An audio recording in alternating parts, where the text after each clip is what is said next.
Welcome to the Local Exchange Podcast, where Northwest Ohio comes to talk. Real people, real conversations, right here in our community. This episode is proudly brought to you by Caliber Custom Clothiers, defining style beyond ordinary. Welcome to episode 3 of the Local Exchange. We are joined by none other than Paul Neff. Paul, thank you so much for joining us. You're quite welcome, and thank you guys for doing this. I heard about this, and the exchange for Northwest Ohio, I thought, well, that's cool, and it's right here in Shawnee, and that's awesome. So get the information out for whatever topics come up in the world, and yeah. Yeah, absolutely. I certainly wouldn't be anywhere without a world-class producer. Matt is learning as we go. We're trying to do a great job with this, and our goal, we hope that this becomes a long-term podcast, and we get to have a lot of really interesting conversations. But our short-term goal was to talk to the Shawnee Township trustees and the people running to be a township trustee, and we've done a heck of a job getting everyone on. And you're number 3 now. So again, thank you very much. So just let's start this out. Could you just kind of tell us a little bit about yourself? Sure. I'm a lifelong resident of Shawnee. I graduated in 1981. I grew up on our family farm. I went to Apollo and took farm management, and then continued our family farm to this day. At some point, I needed to burn the candle at both ends, so I started working off the farm. I don't usually talk about. I don't have a problem with working in the factory, but I worked in the factory for a little bit. I just want to mention that I worked at Ohio Decorative Products for 5 years, and Paul Lee was a gentleman that worked there, and he was the fire chief at Spencerville, and he passed away last night. So our condolences to the Spencerville Fire Department. Wow. Yeah. I was unaware. Was that just old age, or? I believe so. Okay. Yeah. Wow. Because it was way back in the 80s when I worked there. So the firefighter community seems to be very tight knit. Yeah, all of them. Like be I know people in different fire Bath, departments. Elida, right? Yeah. And Paul, you spent a lot of years as a firefighter. 42, right? 42 active, 43 counting this year as a volunteer in Shawnee. There's a little turmoil at the fire department, so the volunteers are kind of on hold right now with a lot of things there. The chief's on hold. Yeah. Sure. Little bit of turmoil. You wanna just dive into that right away? Well, that's a hot topic, and I mean certainly the thing that everyone's interested in. Yeah, but you seem to be the guy of the 4 new runners. You are if I'm not mistaken, the only firefighter with experience as a firefighter, and you mentioned that during the town hall, which I thought was great, and we thank you for your service. But we feel like you're somewhat of an expert to speak on it, and we've not had anybody yet to speak on that. So as an insider in the fire world, what is sort of your macro view of the situation? Because that seems to be the hot topic issue this election season. I'm a level 2 firefighter. I took training at Apollo in the adult class, so that's a professional training, and you have to have that to be a full-time firefighter at Shawnee in a lot of places. And I've gone to active fires for 42 years and put house fires out.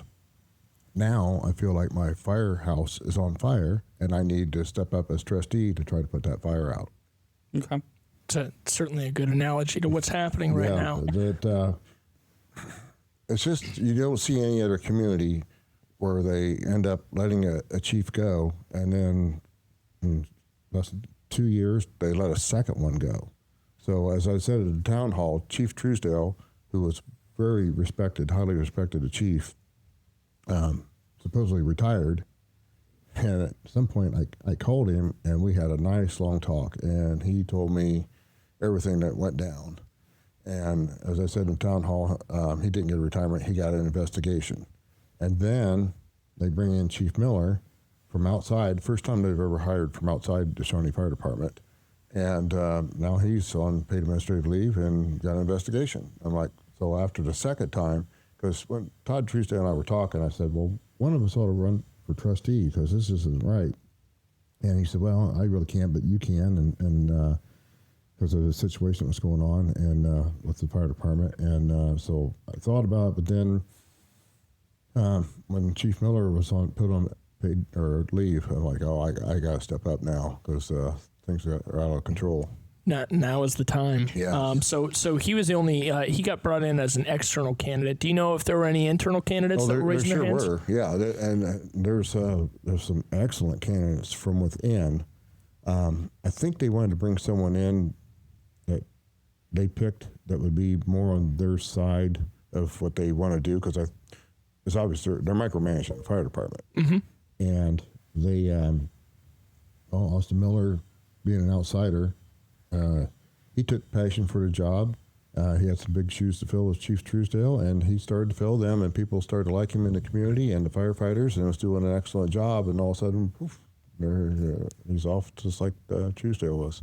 Sometimes hiring externally is the right move. Bring some ideas and I was in the yeah. military, and anytime you'd get promoted, if you were put in a leadership position, they wanted you out of there because they didn't want people that were your buddy to now have to answer to you. Yeah. And they didn't want that weird relationship.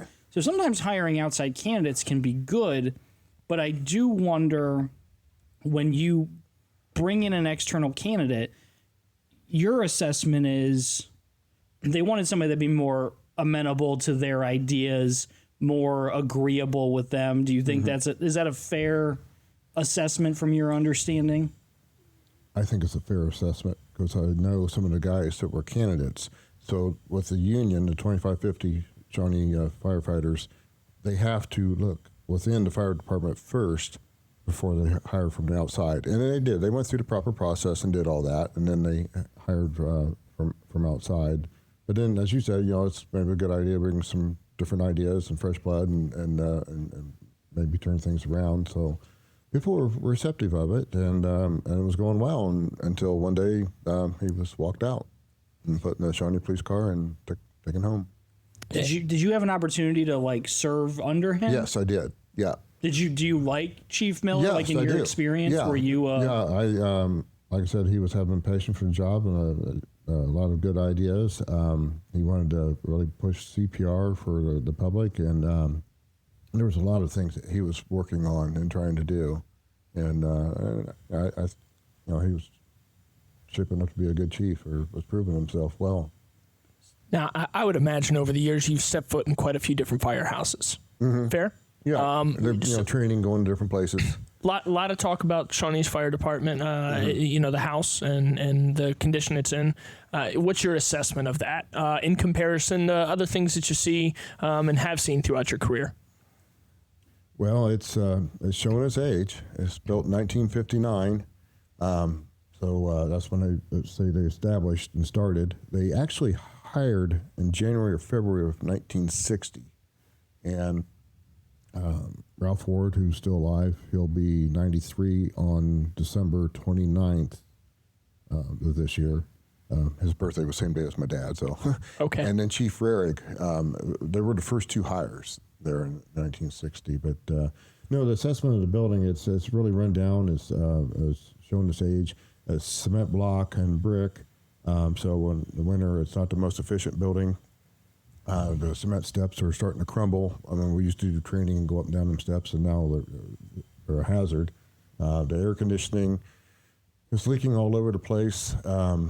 We had that at our church. I'm president of St. Matthew's Lutheran Church, and we had that up in the fellowship hall, and we got some people in to look at it, and got it taken care of. Now, they have had people come and look at it, but still they're having some problems there, and that can start to turn to mold, that water laying around, and that's where Legionnaire's disease came from. So the American Legion, back in the 70s, air conditioning started going into hotels and buildings. So it was kind of a new thing.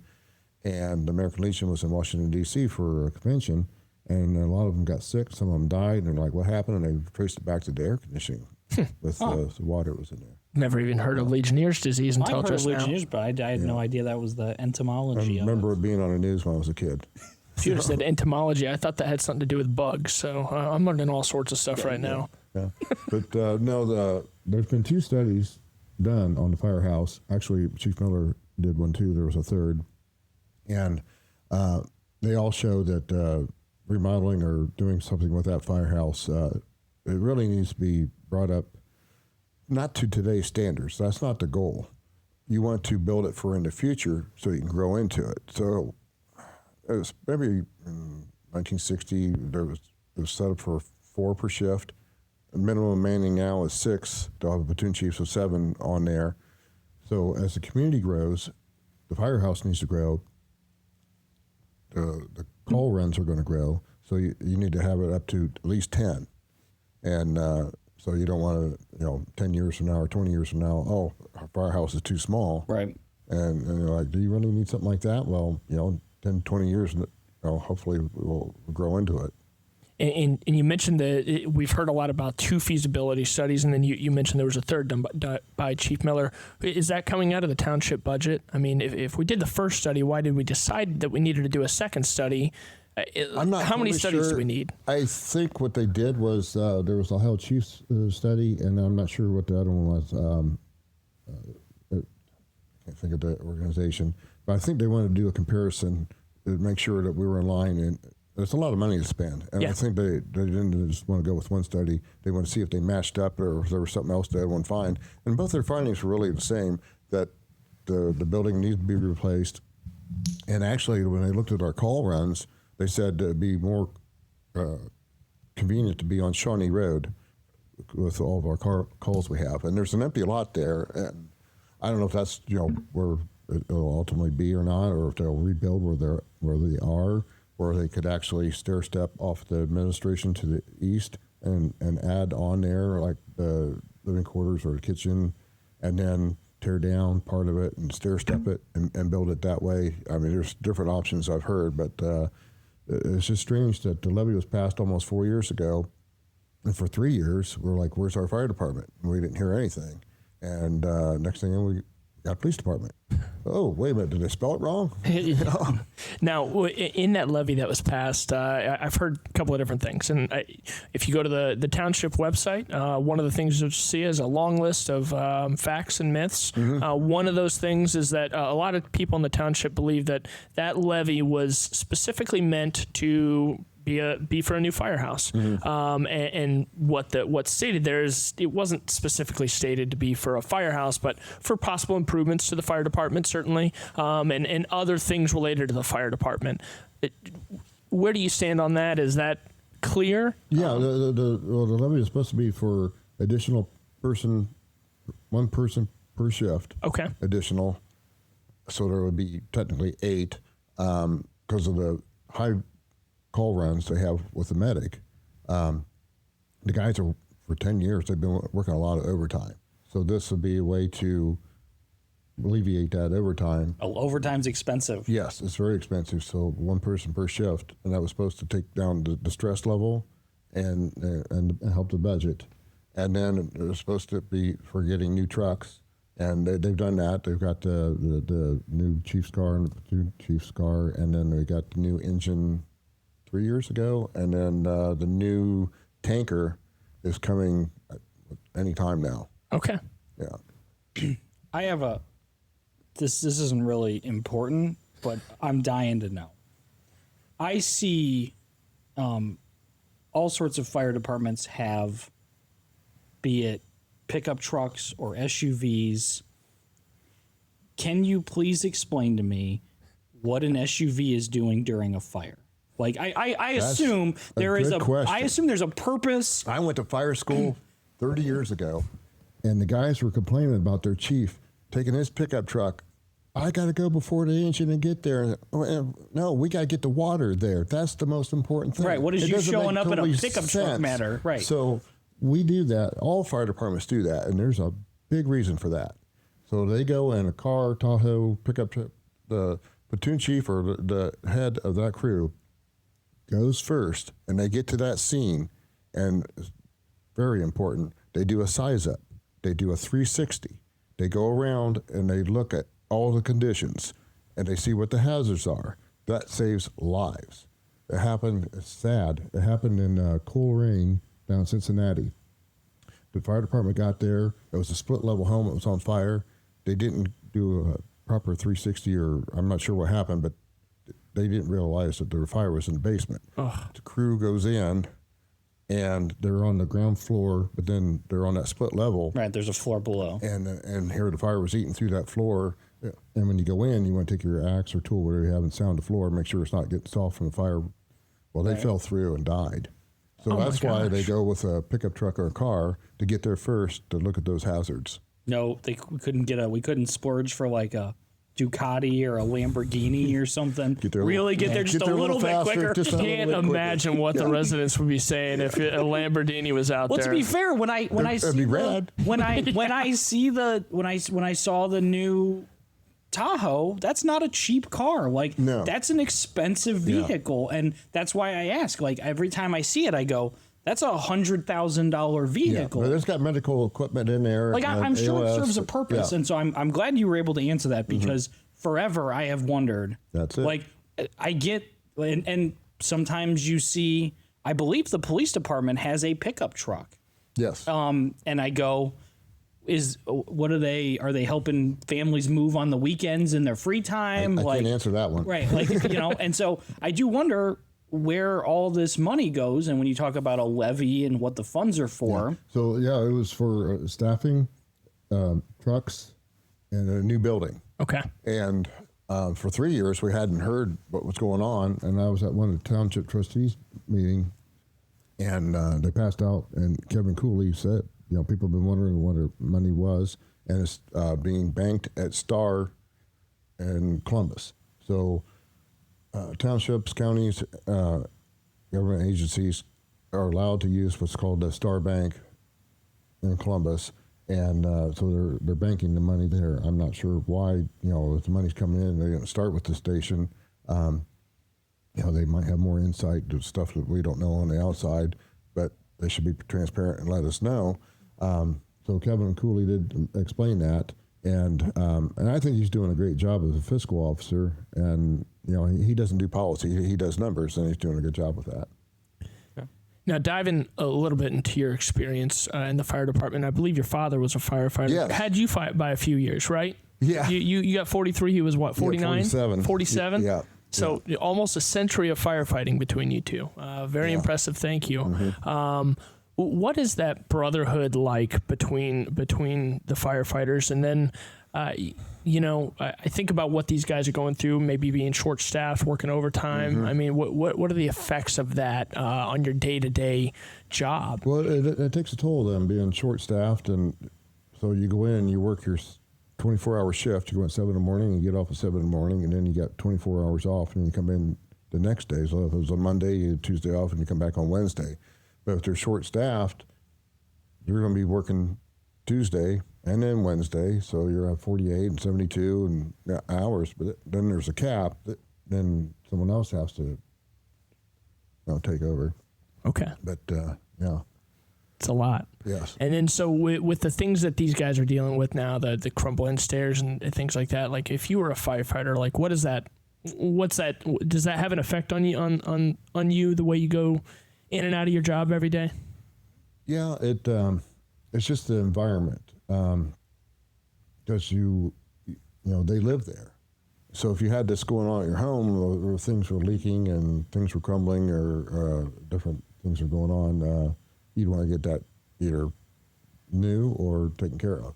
Certainly. And the studies show that they needed to put up a new station. American Township has put up 3 firehouses to R1 in 1959.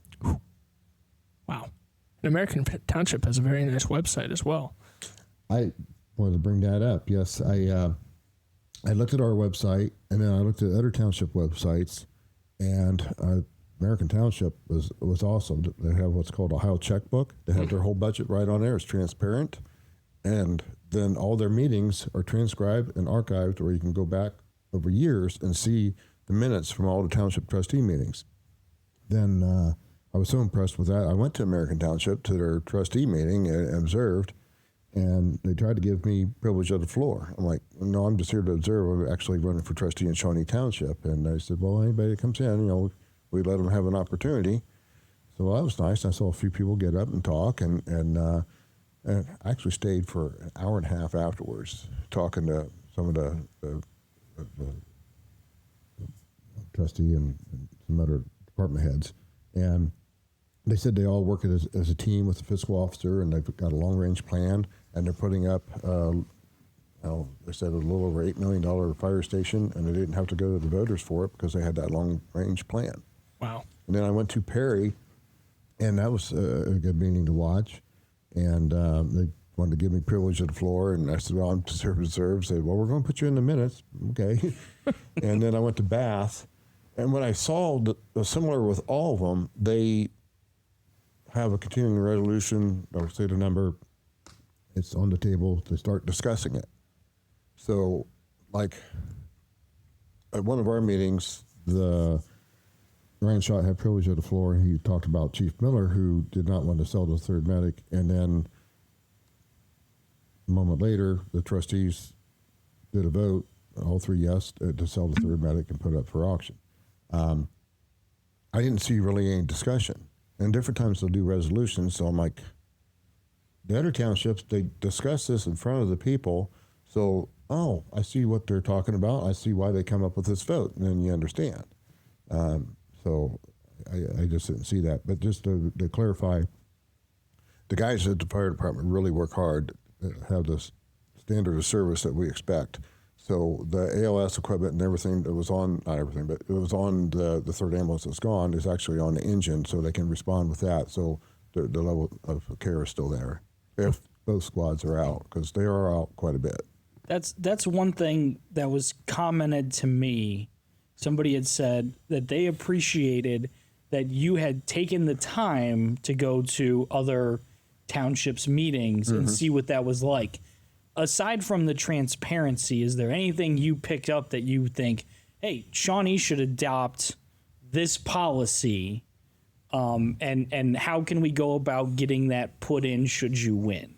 Well, transparency, it's just so you can see better. And I equate it to marketing and good dialogue, inclusiveness with the community, so they can be transparent and know what's going on.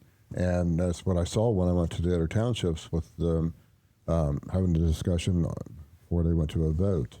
And their meetings go for an hour, hour and a half, where ours have gone for 14 minutes to 20 minutes to they've gone for a half hour at times, but it seems like the discussion is definitely greatly reduced at our township. So that's why I wanted to go see what they're doing elsewhere.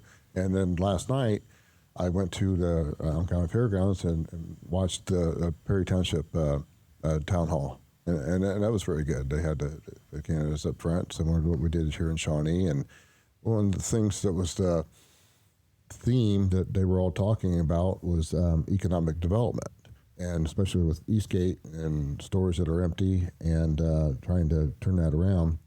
And that's what I really think we need here in Shawnee is to redo our website.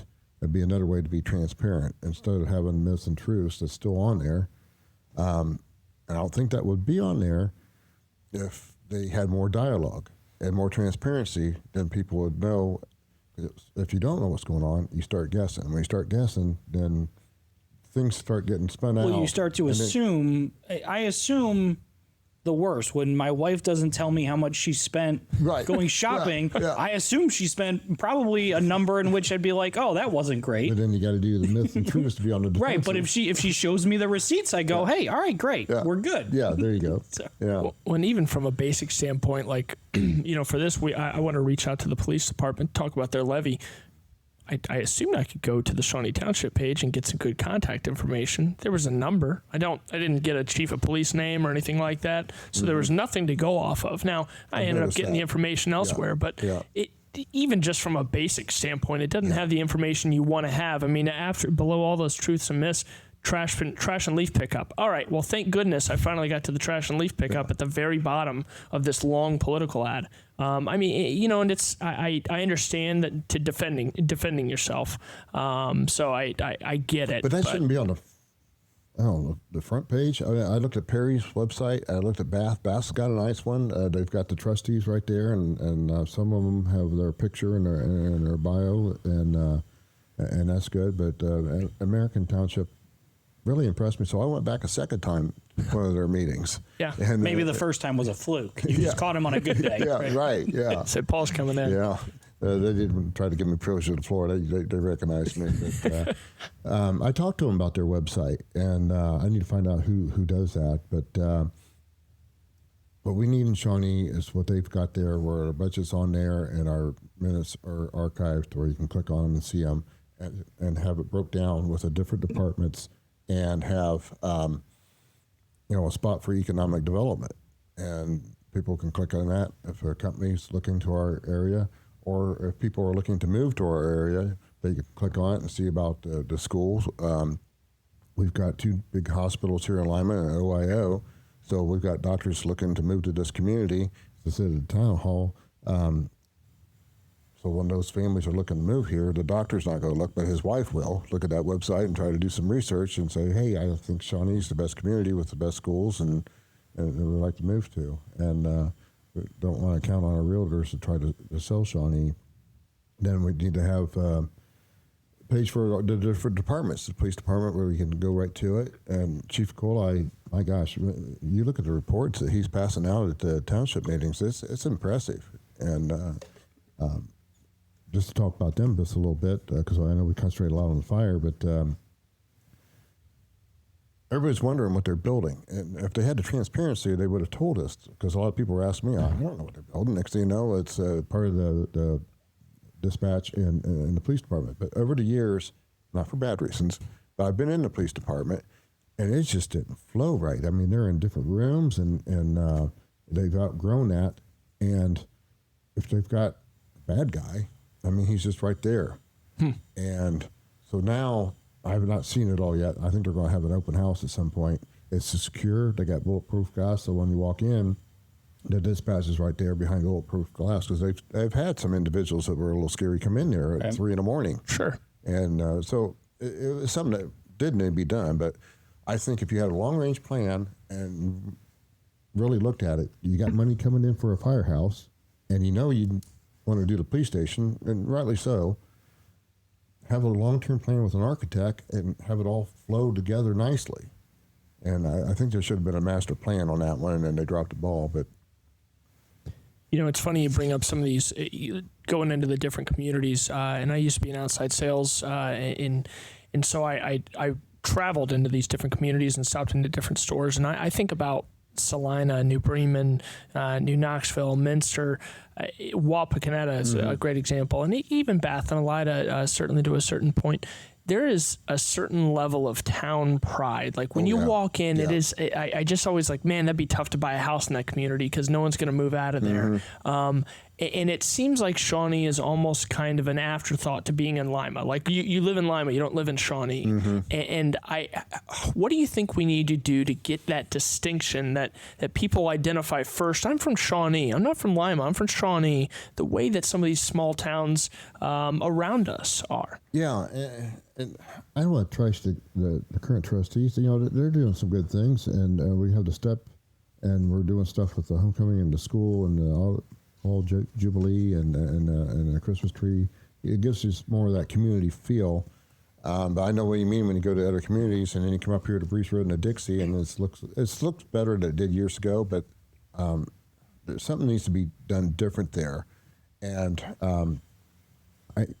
going to Walk, and there's a Kiwanis Club and all these signs and everything, and that's what Minnie Molesky actually brought that up at the town hall, and I thought I had the same thought that she had a good point.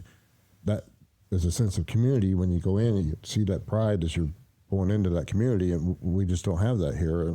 But we need a main entrance or something. Even when you go into Lima, like on the east side, it says Lima Community, and it'd be nice to get something like that. Well, even just the what is it, 91 state champion Lima Senior, Lima Spartans. Yeah. We're not going to be unfortunately, we're not going to put up a ton of those for the Shawnee football team. But hey, they're finally put home playoff game. We have locked now, so that's good news. They've turned things around this year. Hopefully, they keep that momentum going. Yeah. It's been exciting. So you've lived in Shawnee your entire life. Yes. So what are some great memories you have about growing up in this community? Hold on, we need to we need to clarify here. Before you got here, I was shown a document from 1853. Yeah.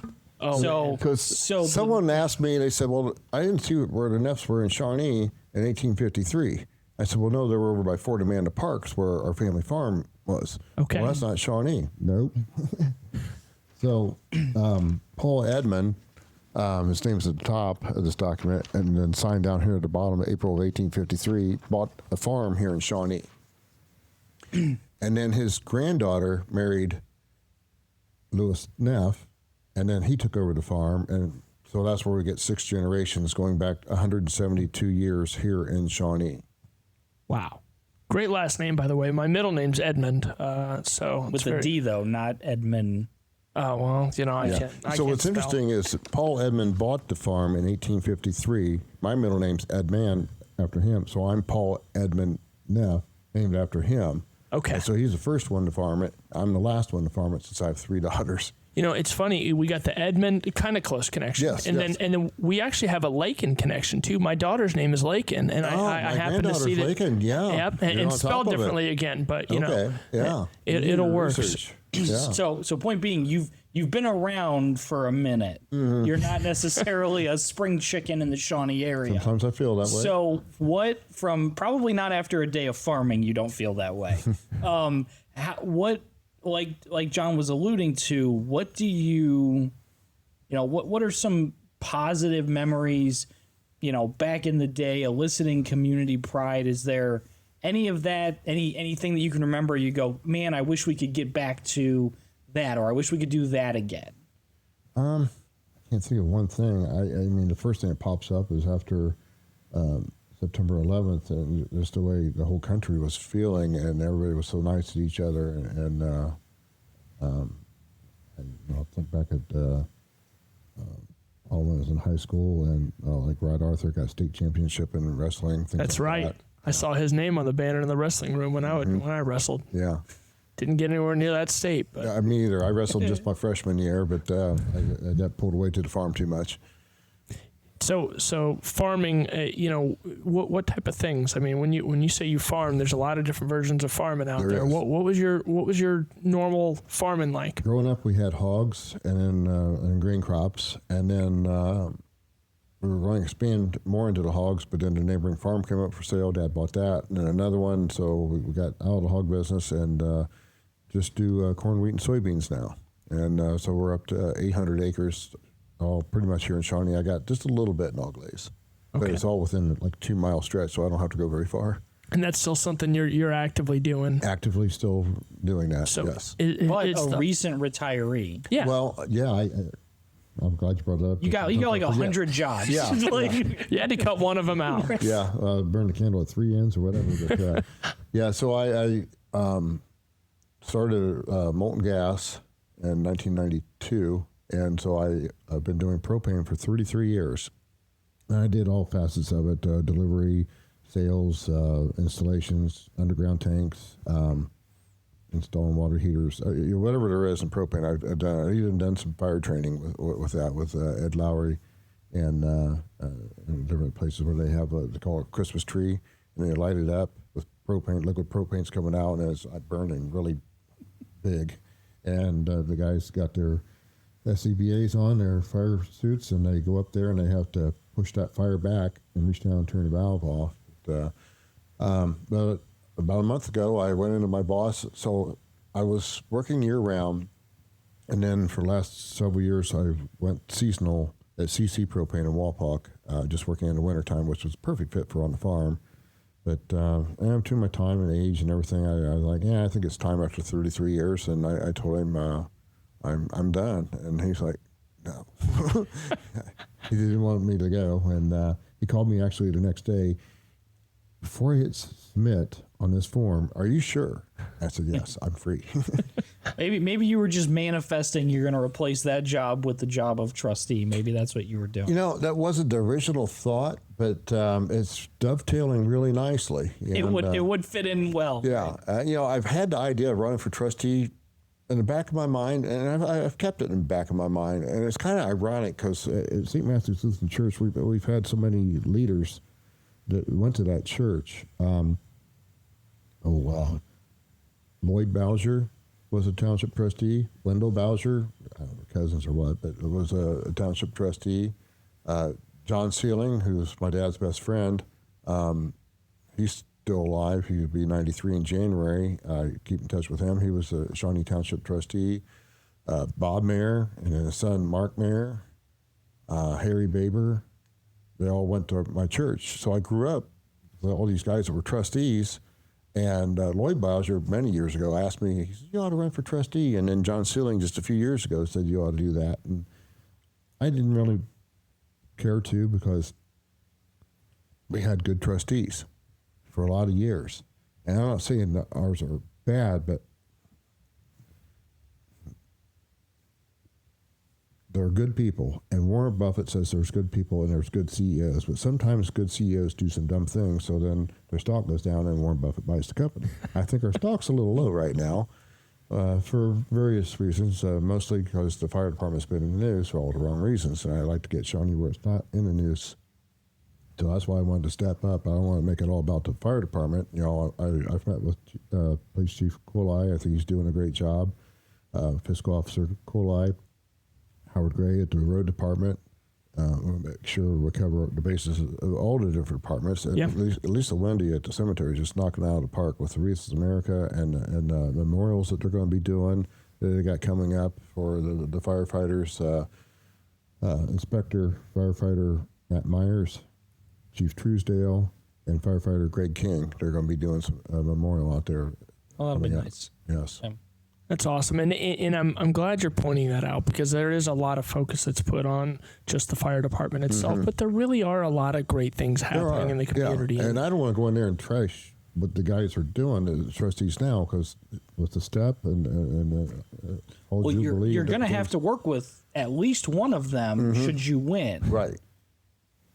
So do you see that being a problem should you win and one of the incumbents win? How do you handle, I think we've asked everybody this. Yeah. I'm curious what your take is on. And I think most of us have said what I'm going to say is, I get along with everybody, but there will be a point where I'm going to be very poignant that we had a town hall meeting for a reason that was filled up with almost 200 people.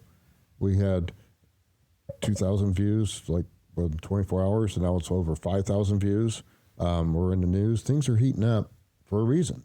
So if they got voted back in, be by the skin of their teeth, and they better, read the writing on the wall that we need to be more transparent. And I know that was the theme at Town Hall here in Shawnee, and that's because of all four of us candidates are saying the same thing because we see the same problem. And I knew that was going to happen when we had the Town Hall, and because we're all stand the same on our issues and are good candidates. And I just think that there's some areas where the trustees have dropped the ball, and we know how to take care of it.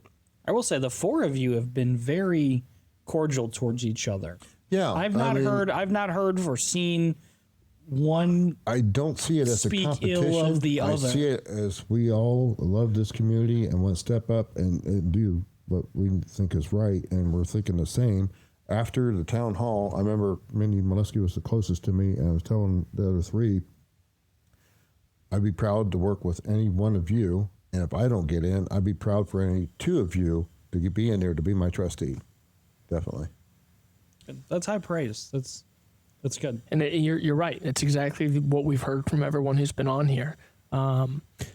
So you've got experience, whether it's leadership within your church, worked at Moulton, I bet a lot of time in the fire department. What are some things that you've learned in those positions that you think might help translate into you being a good trustee? That's a good question, because growing up, I was in 4-H, a little bit in Boy Scouts, and I was a FFA when I was in farm management at Apollo, and there's leadership skills, obviously, with 4-H and FFA. And I learned parliamentary procedure in the FFA. Then I was in different committees at church, and then as president of the congregation now, there's times where one of our secretaries messed up, and it's pretty bad, actually a couple times. so there's no names there. But anyhow, I had to deal with that. So I got with Pastor, and because you want to have a witness there, and you bring them in, you sit down, and you talk about the problem. This is what happened. Do you know what you did wrong and why that happened? And what are we going to do to fix it and keep it from happening again? Use it for a teaching moment, and let them know. Reach out to us. We're here as a team. We all want to row the boat the same way. And if you need help, don't just sit there and scold them or put them on paid administrative leave and start an investigation on them. I want to work with people. You don't fire them, you fire them up. And so she was really appreciative that we were going to work with her. But I did put a note in her file that she was written up. And, after so many, then we might have to, if you can't change people, then you have to change people. If you can't fire people, you have to fire them up, is a line that I feel like one of my kids is going to say to me when he has a bad baseball game and I'm yelling at him from the dugout asking why he's not hustling. Mm-hmm. He's going to say, Dad, don't fire me up. Yeah. So that's a great line. Yeah. I like that. Thank you. But I know at the propane company, I tried to get in to be a manager after so many years, but they said, well, you're farming and, you're burning the candle both ends. So I'm here and I'm dedicated to doing the job. But I work closely with managers, especially as I became a senior person with the years of experience. And sometimes we'll have a new hire or one that's actually been there for a while and have some problems. And now they got to go through retraining. So then I would retrain and work with them and it'd be nice and educate them on what they've done wrong or what they need to do. But that's what I like to do is work with people and bring them around. And you don't want a revolving door. But once in a while, there's that one bad apple that this guy's not working out. But that's what troubles me with going through two fire chiefs. That where was this? Don't fire them up, or work with them.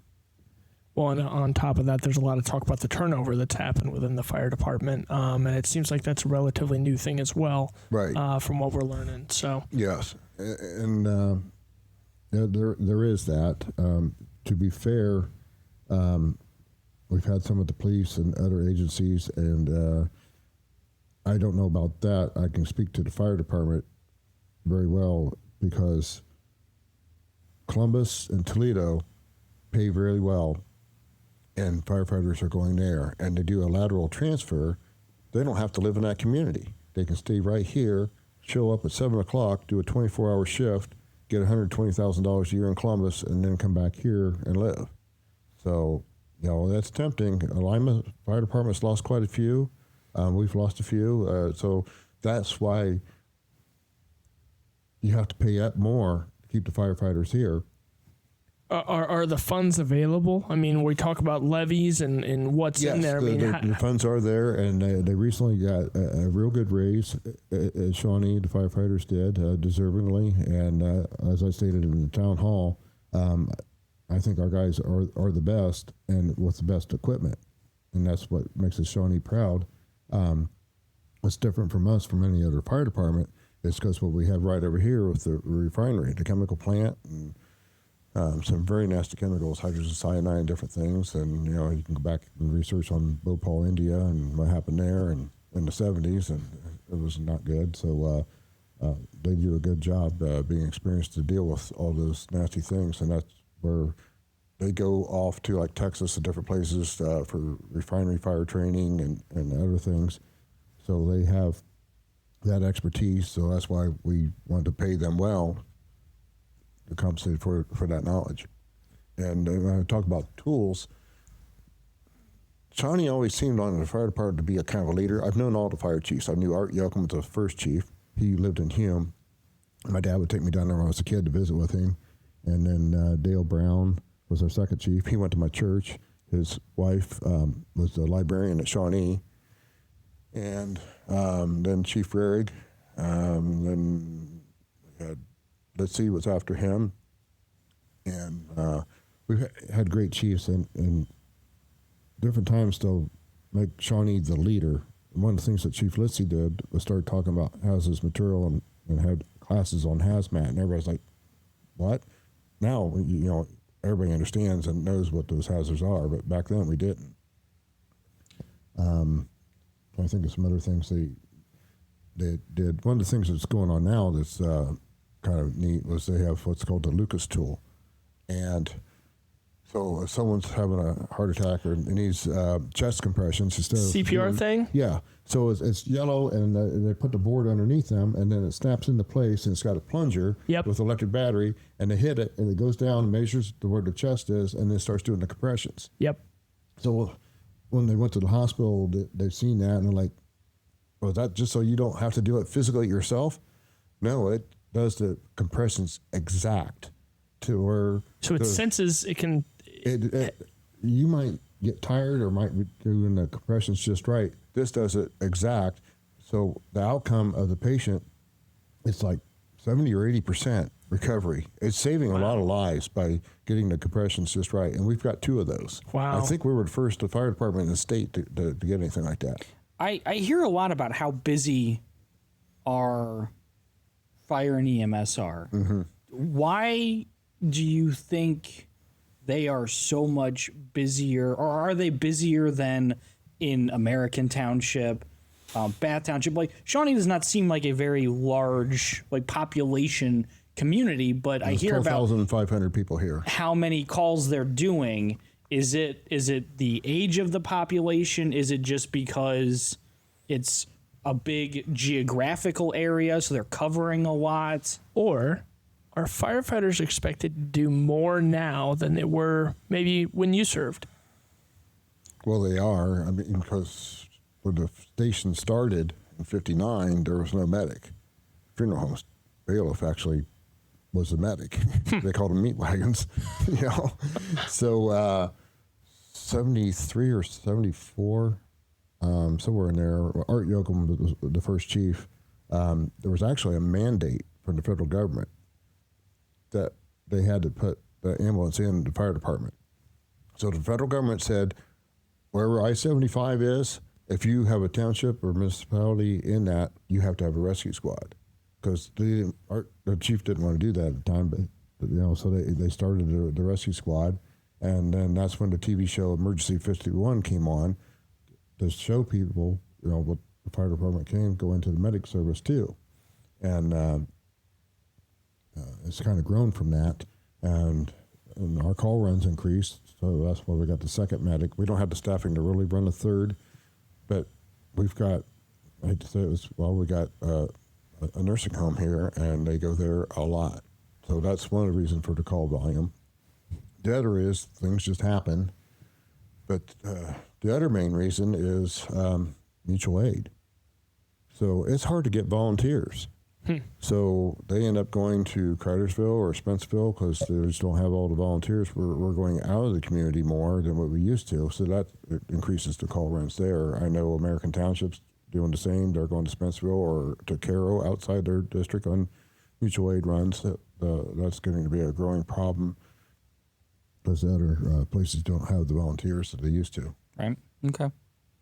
So I remember when I was in, it's probably 3rd or 4th grade, I had this project where I had to talk to someone who had lived in Shawnee their entire life, or Lima their entire life. And it was essentially what has changed in Lima. And that's such a broad thing. But at the time, it was just a project. But I still remember that now. And I think about sitting here with you. You've seen a lot of change in this community throughout your life. What are some of the biggest changes that you've seen? I mean, just sheer number of businesses and everything going on, or? Yeah, I mean, it's kind of gradual, so I can't think of one thing. It's just how Lima's grown. I remember there was more farm fields on Cable Road. One of the things that was kind of shocking when I think about is over my dad's lifetime, who lived here his whole life, is they didn't have electricity. And, a lot of people realize we haven't had electricity for 100 years yet. So in 1937, they ran electricity through Shawnee and up Walpock Road, he was 5 years old. And he said, it was so exciting when we electrified the house. And people just don't realize that in 1937, less than 100 years ago, we didn't have electricity. And then where we've grown from that, it's just amazing. I guess my version of that's the first time a computer went into my house. That's the big.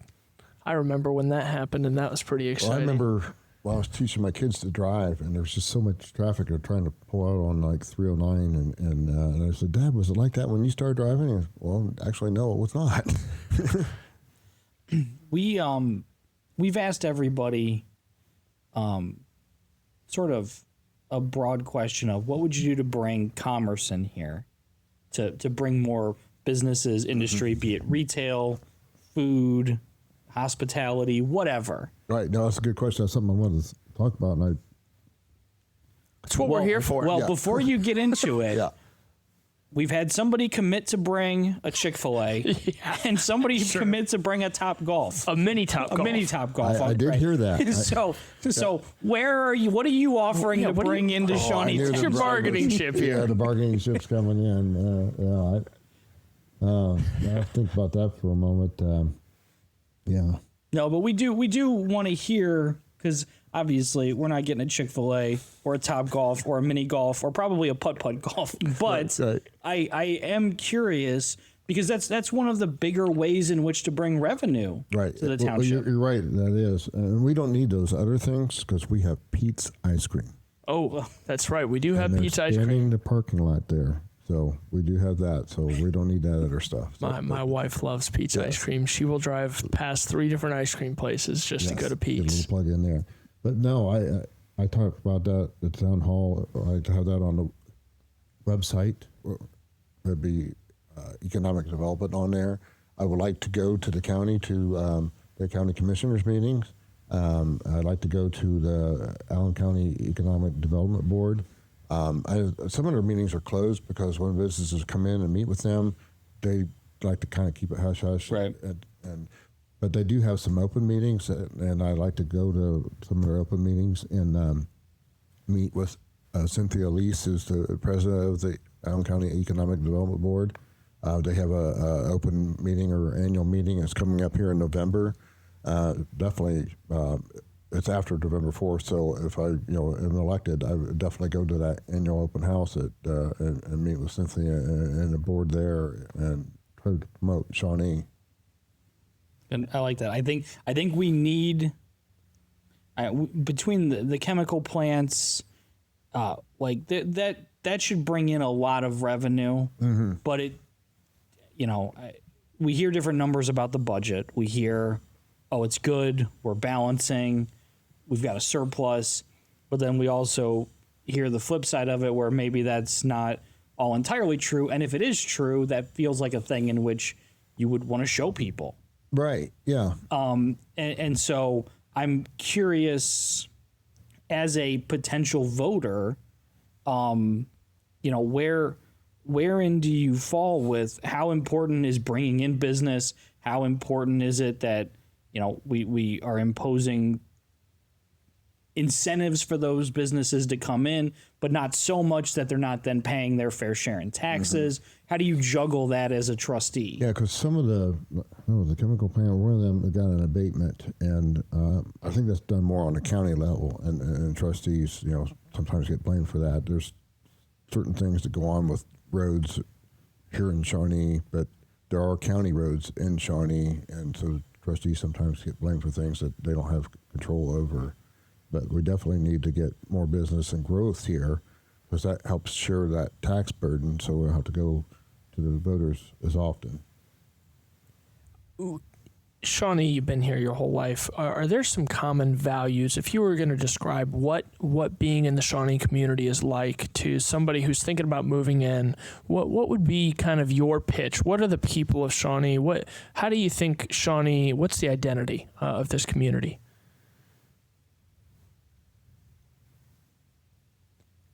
It's kind of, I take pride in thinking that I'm not saying we're better than everybody, but we're one of the better townships. Americans doing a great job. The other townships, I was out there in Perry. It's beautiful ag country, but there's a certain pride in, oh, you're from Shawnee. Well, it's not uppity. It's just that we always did things right, and it's a well mix of all walks of life, getting along and living in the same community together, and I think that blend is what makes us click and work well. That's great. And one thing we've asked everyone this. There's 2 incumbents and then there's 4 running. We've covered that you guys are kind of all on the same page with where you're coming from. What separates you from the other 3 candidates that you're running against and the 2 incumbents?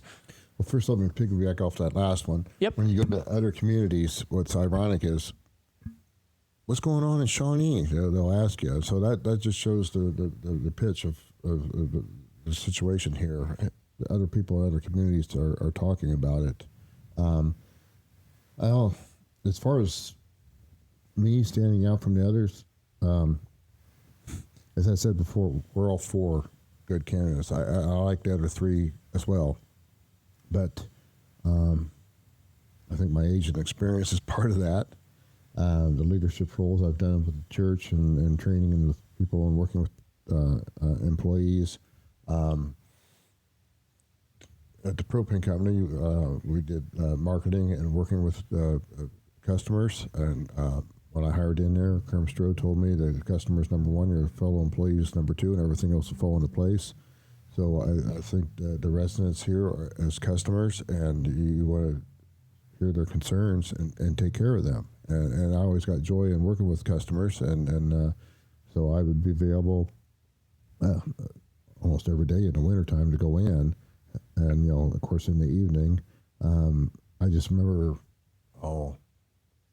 get my decades right, 1990s, whatever it was, I wanted to talk to the trustee, so I just popped in there at the administration building, and there was Wendell Bowser. And I knew him from church, and I talked to him about whatever concern I had, but, he was there. And so I think that's good. And there's sometimes day-to-day stuff where I think the department heads might have a question for a trustee, but I know any of us will be a phone call away. And then with my background and second-generation firefighter on Shawnee Fire Department, I really have the ins and know all of the guys that I really want to work with all the other departments and not make it just about the fire department. But that seems to be the problem right now. I want to try to get that taken care of, but and work with Chief Cole. He's doing a great job there, and the other department heads, Kevin Gray and Lisa Wendy at the cemetery, because a lot of people forget that's a board too. Sure. And they're obviously doing a lot of great things that you've highlighted already. Yes. So if people want to get a hold of you, want to get a sign, want to ask you questions, kind of find out why they should vote for you because they didn't like listening to this really long podcast. How do they get a hold of you? Well, I've got a Facebook page for my candidacy. I've got my personal one, but I've got that one out there, and I've got some different videos that I've done that people have seen and commented on. So a lot of times people will comment and say, hey, I like your message, and I want a sign, and I run a sign out there, and then I'll knock on their door and give them a little card and talk to them a little bit, and so that'd be the best way to do that. Everybody might be in the market for a new sign after the win today. Yeah, everybody's sign might have blown away. Yeah.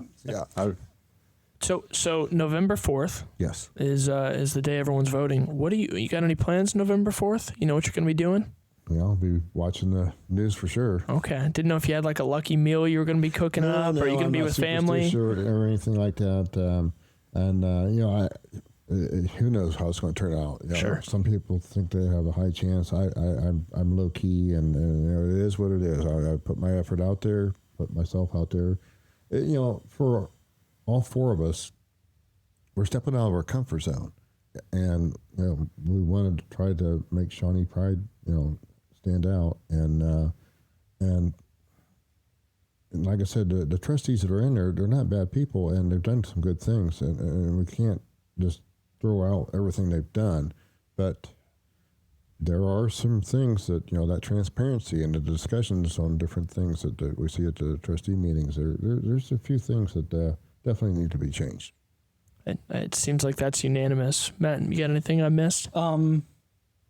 anything you'd like us to ask if we have any more of these? I know we have one with Mindy. We're hoping, we've reached out to the 2 incumbents. We've reached out to the 2 levies. I think that we're moving in the right direction of getting them in before the election. Yep. Anything you'd like us to ask somebody else, if just as a voter, something you'd like to ask? No, I can't think of anything offhand because I've listened to the 2 other podcasts you've done, and, Sure. and I think you asked the poignant questions and done well. I appreciate that. Thank you. I know you wrote down a couple of things. I We've was talked just about mentioning, things, and you I don't want to make sure you're see getting everything. anything. So I think I did. We've covered everything very well. okay.